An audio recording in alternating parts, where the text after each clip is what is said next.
In this reading, we have two stories sandwiched together. And it's ironic that the link is 12 years.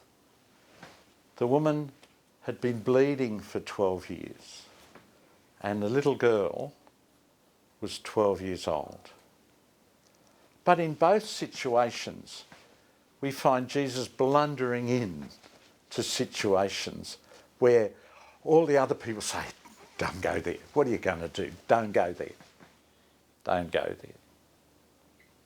How often does that happen? How often does the chance of bringing new life and new beginnings get held up by other people saying, don't go there?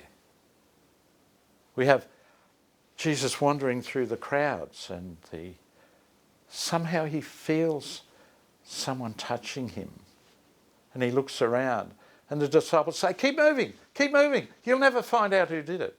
But he stops and blunders into it, you know. We have the little girl. There's nothing you can do about it.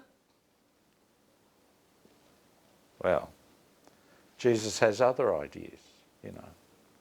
How often do all of what we want to do get stopped?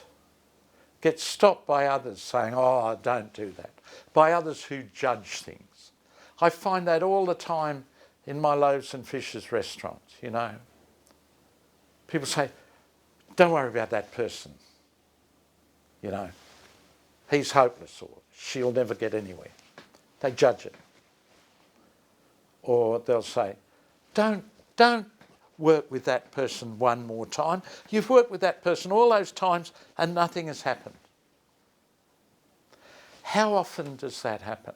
How often do people say to me, why don't you charge for the meals? Why don't you charge? If I charge for the meals, nobody will give me the food. Nobody will have the food to share, you know. We'd have to go out and buy the food. All of those sorts of things. There's a magic in all of that. There's a negativity and a smallness in judging those sorts of things.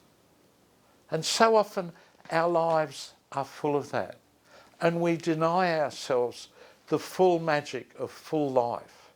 We deny ourselves by not talking to the person who's begging on the street, just walking past. What interaction have we denied ourselves from that? What betterment of ourselves have we denied by just talking and listening to someone else?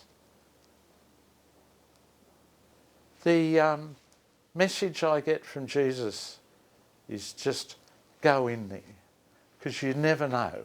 Because often when you go into the most negative situations of all, the wonder of life, of all that is, just comes and meets you on the way. And both you and the person that you've worked with or related with are much the better for it. Amen.